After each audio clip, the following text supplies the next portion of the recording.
My life could have turned into a tragic disaster, and I could have been another bad statistic, but instead I chose to play those cards the right way and win. And today I couldn't imagine looking back to that 13-year-old girl and telling her we would be where we are today. So a little bit about my story is when I was 9, my dad left, and then my mom left when I was 13. And between that time, I lived in some group homes, and there could have been many times that I just turned into a statistic doing drugs or alcohol, but I knew I wanted a better life. I lived with my grandparents in high school, and I worked really hard in school because I knew that that was my only way out. I met my husband over the phone through a mutual friend and flew to Florida when I was 18 years old by myself, had never met him, and we've built a beautiful and wonderful life together with 2 kids. I'm a mortgage broker now, and I'm able to help other people build generational wealth through housing. And it's so important and vital to me to do that, and that's what I mainly attribute my success to. I believe everybody's dealt a certain hand, and it's how you play the cards and whether you win. And it's a choice. It is a choice every day. A choice to love your family, a choice to win, a choice to help others every single day. What is the most unexpected challenge you face as a young mortgage broker, and how you overcome that? Persistence to keep going. I think it's a very stressful job, and you want to help everybody. Unfortunately, some people you can't help in the moment, but we can create a plan.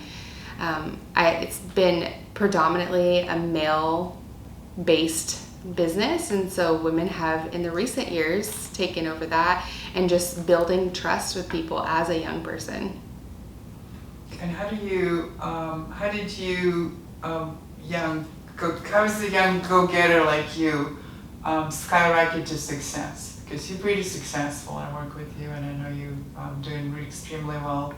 And how do you survive this competitive world of mortgage? I never focus on multiple clients or money or anything. I'm always focusing on that one client and how do I get them into a house. I know that housing changes generational wealth. It makes you have something and own something, and there's a confidence that comes with that.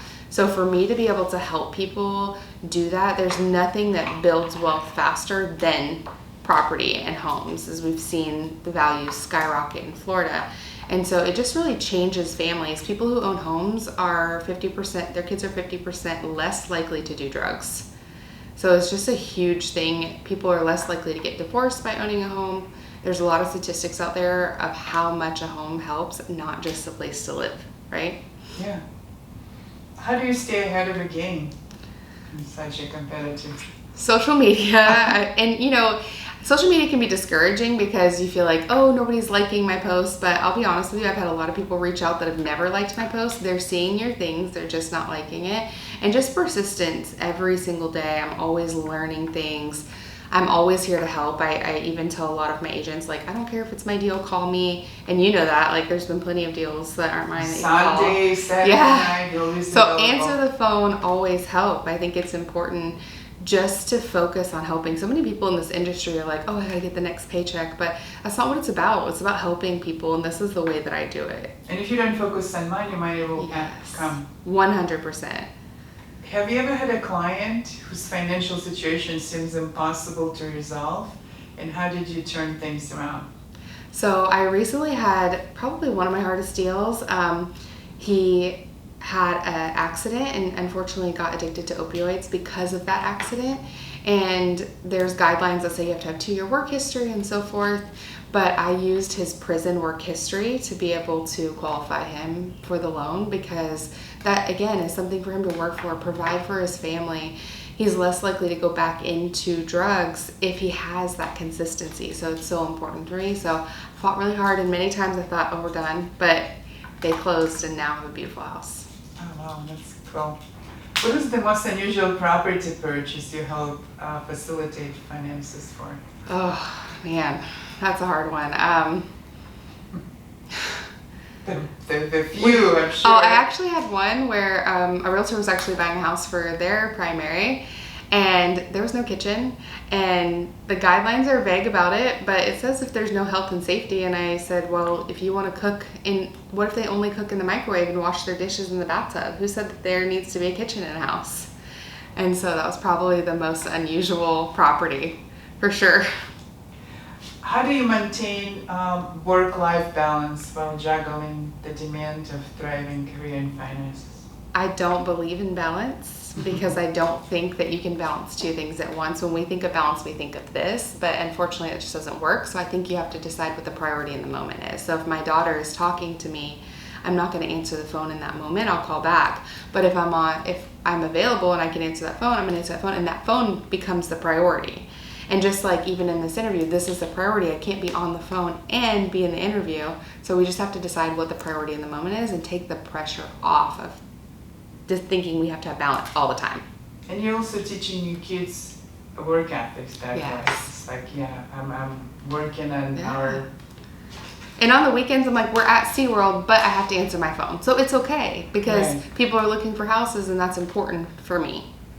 So if you can share one piece of advice with the young people about success, what would that be?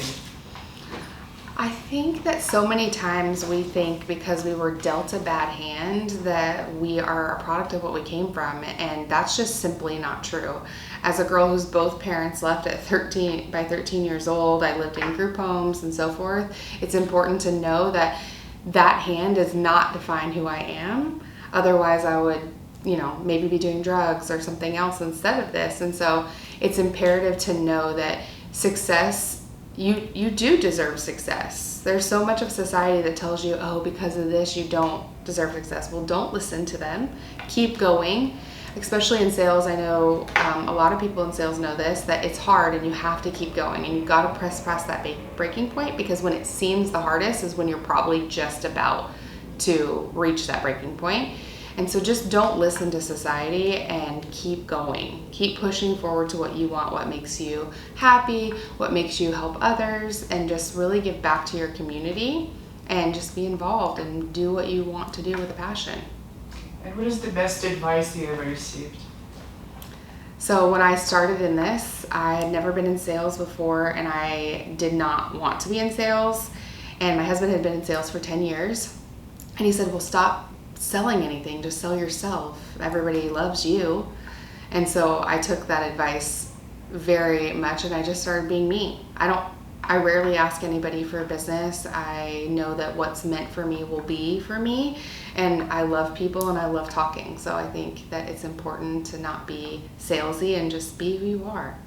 Don't you feel it's important to work on yourself? It would get you quicker to success versus focus just on the skills. Yeah. You have to improve yourself as a person, and that will help your success tremendously. 100%, because I can teach anybody to do this, but it's whether you're a likable person, your personality. It's so important. I learned in my early career, I would have closed any deal. But thankfully, and if I could go back and tell myself, some of those deals I probably wouldn't have closed just because people were not the nicest.